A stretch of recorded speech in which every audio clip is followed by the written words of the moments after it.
Hello friend, তোমরা সবাই কেমন আছো? আশা করি সবাই খুব খুব ভালো আছো। আমিও ভালো আছি। তো আজকে আমি এসেছি হচ্ছে শ্বশুরবাড়ি, ঠিক আছে।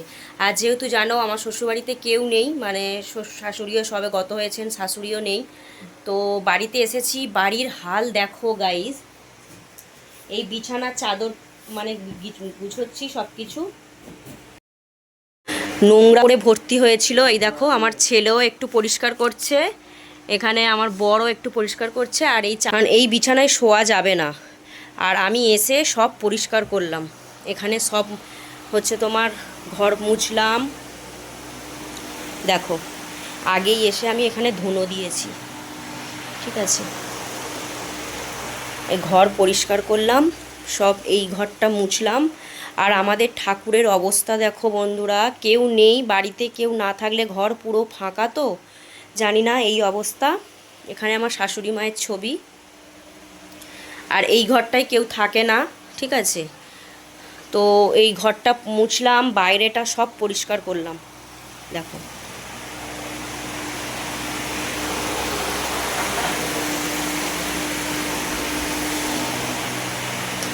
কত নোংরা।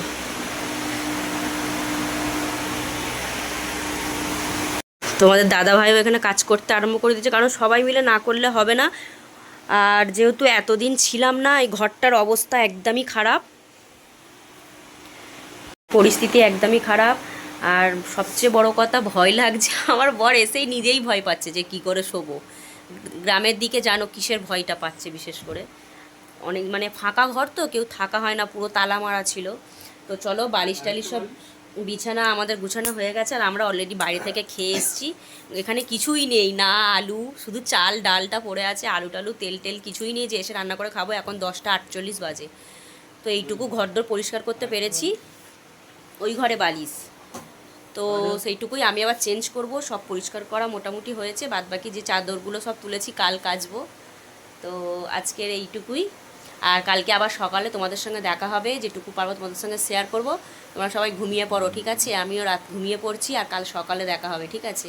এখন বিছানাপত্র আমাদের রেডি, সব গুছানো হয়ে গিয়েছে। আর জানো তো, কোথায় লেপ কম্বল কিছুই খুঁজে পাচ্ছি না, কোথায় কি আছে। মানে আমার শাশুড়ি যে কোথায় রেখে গিয়েছে, ওনাকে যদি জিজ্ঞাসা করতে পারতাম। তো চলো রাত শুয়ে পড়ি, সকালে আবার তোমাদের সঙ্গে দেখা হচ্ছে, ঠিক আছে। ও সবাইকে গুড মর্নিং। সবাই ঘুম থেকে উঠেছো? একটু আগে উঠলাম, সব পরিষ্কার করলাম, ঘরটর পরিষ্কার করে। তো দেখো এদিকে সব পরিষ্কার করা হয়ে গিয়েছে, মোছামুছি।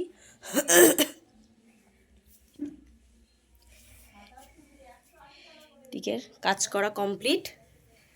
চলো একটু আমরা হচ্ছে মামা শ্বশুরদের বাড়ি থেকে ঘুরিয়ে আনি তোমাদের। এই দাঁড়াও না, যাচ্ছি তো, দাঁড়াও দাঁড়াও।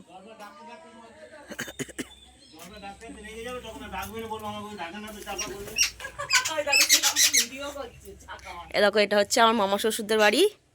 আমাকে এখন সকালবেলা চা খেতে রেখেছে, চলো গিয়ে চাটা দাও। চা খাবি? ও রচা তো খাবে না, দুধ চা খাবে। খায় না, কদিন ভরে গেছে খায় না, সেখানে হয়ে গেছে চা খাওয়া? একবার চা খাওয়া হয়ে গেছে, আবার চা খেতে বসেছি। কে ফোন করছে? ঠিক আছে, ফোন করেন, বলছে কে ফোন করছে। এটা হচ্ছে ছোট মামা, আর এটা হচ্ছে ছোট মাইমা। একটু হ্যালো বলো দাও ছোট মাইমা। Hello hello hi. করি না ফোন সম্বন্ধে কিছু বললে আমি বলো বলো। কিছু করি না। কিছু করে না, তাহলে ফোন সম্বন্ধে জানবে কি করে? হ্যাঁ, সেই তারপর মাইমা অত এ করে না ফোন তো। আমি এই দেখো কত সর্ষে গাছ। ও মানে এই যে সর্ষে ফুল। ও আচ্ছা, সর্ষে ফুল। আর এই দেখো আমাদের উনুন, মানে আমার মাইমাদের উনুন দেখো, কত ছোট ছোট উনুন।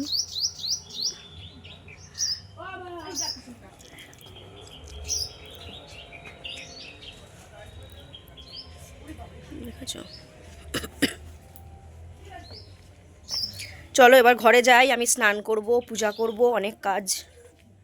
বসে বসে গল্প করছি এখানে।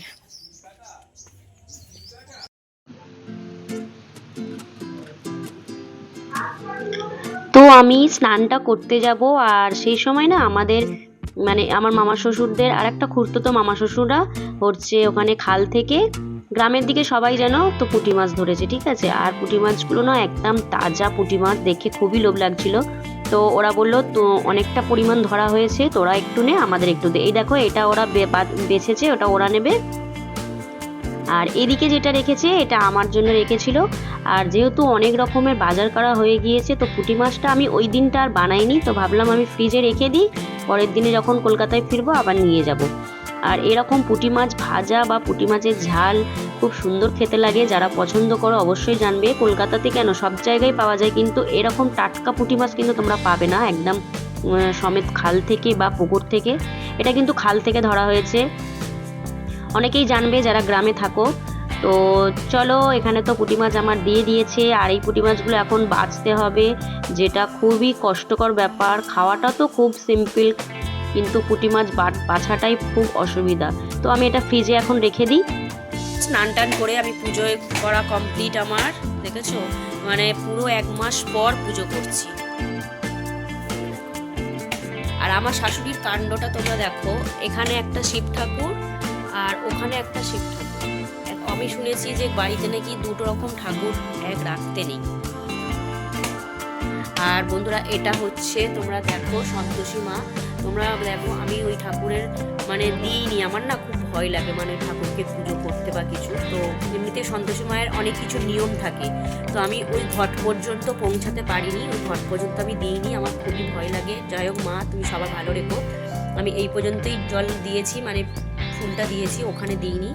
আর এই ঠাকুরগুলো সব আমার পুজো কমপ্লিট। সকালের মোটামুটি কাজ হয়ে গিয়েছে, এবার হচ্ছে তোমার রান্নাটা বাকি আছে। তো চলো কি রান্না হয় দেখি। তো চলো বন্ধুরা, সবাই এখন আপাতত স্টপ থাক, আবার পরে দেখা হচ্ছে। সব রান্নার জোগাড় করে নিয়েছি, এখানে ভাত হচ্ছে, আর এখানে মাংসর আলু ভাজা হচ্ছে। একে খাও বলো এই মাছ, এগুলো নদীর কি মাছ আমি জানি না, তোমরা কমেন্ট করবে। আর এটা হচ্ছে বন্ধুরা কচু পাতা, বুঝেছো? এই দেখো, এই কচু পাতা চিংড়ি মাছ দিয়ে ভাতে খাওয়া হবে, বুঝেছো? খুব সুন্দর খেতে লাগে এই কচু পাতা চিংড়ি মাছ দিয়ে ভাতে। আর এখানে হচ্ছে চিকেন আছে, যেহেতু আজকে রবিবার চিকেনটা তো হবেই। আর এখানে মূলো ভাজা হবে, পালং শাকের তরকারি হবে, এখানে সব পেঁয়াজ কেটে রেখেছি। আর এই মূলো শাকের এই আইটেমগুলোই হবে। উনানে রান্না করতে আমার তো খুবই ভালো লাগে। মামিমাই রান্না করছে, জানি না।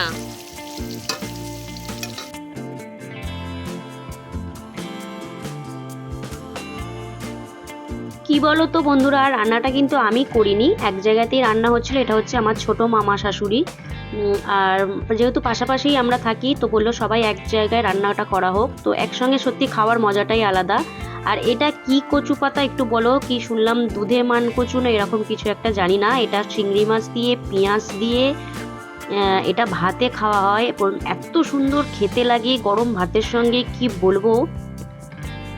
আর এইভাবে দেখো বেঁধে, এটা একটা সুতো দিয়ে বেঁধে এটা ভাতের মধ্যে দিয়ে দেওয়া হয়। মাইমাই সব রান্নাটা করেছিল, আমি জাস্ট একটু সব হেল্প করেছিলাম। আর আমরা যখনই যাই এইভাবে সবসময় একসঙ্গে সবাই খাওয়া হয়, খুব ভালো লাগে এই মুহূর্তগুলো কাটাতে। তো এখানে সবাই বাচ্চাগুলোকে খেতে দেওয়া হয়ে গিয়েছে। আর এই দেখো দুধে মান কচু ভাতেটা, ওটা ভালো করে মাখাতে হবে। যাই হোক, ওরা তো কেউ নিল না, বললো আমরা কেউ খাবো না। এমন আমার ছেলে আর আমার ননদের ছেলে, তো ওরা কেউ এই জিনিসগুলো খাবে না। যেগুলো সুস্বাস্থ্যকর খাবার, স্বাস্থ্যকর খাবার সেগুলো খাবে না, যেগুলো খেলে শরীর খারাপ হবে সেই খাবারগুলোই ওরা পছন্দ করে। তো যাই হোক, এখানে সবাই মিলে আনন্দ করে খেতে বসা হয়েছে। একটা কথা কি বলো তো, কুঁড়ে ঘর আর যতই যাই হোক নিজের ঘর নিজের ঘরই হয়। তো যতই আমি কলকাতায় থাকি না কেন, যখন এখানে যাই খুবই ভালো লাগে। তো আমার শাশুড়ি মা শ্বশুরমশাইয়ের কাছে একটাই আমার মানে যে ওনারা আমার মাথা গোঁজার একটা ঠাঁই করে দিয়ে গেছেন। পরবর্তীকালে যদি আমি পারি এই ঘরটা ঠিক করার চেষ্টা করব, যেহেতু এটা কোনো ছাদ ঢালাই নেই। তো যেটুকু ওনারা করে দিয়ে গেছেন, অনেক করেছেন, আমরা চেষ্টা করব ওটাকে সুন্দর করে তৈরি করার, পরবর্তীকালে যখন ওখানে আমরা গিয়ে শিফট হব। তো দেখো এখানে নিম পাতা ভাজা, কে কে খাও একটু কমেন্ট করো। তো আমার তো খুবই ভালো লাগে, আমাদের সবাই খুব পছন্দ করে। আর মাংসের কালারটা দেখো, জাস্ট অসাধারণ। সব রান্নাগুলো কিন্তু মাইমা করেছিল, আর এত সুন্দর রান্নাগুলো হয়েছিল কি বলবো।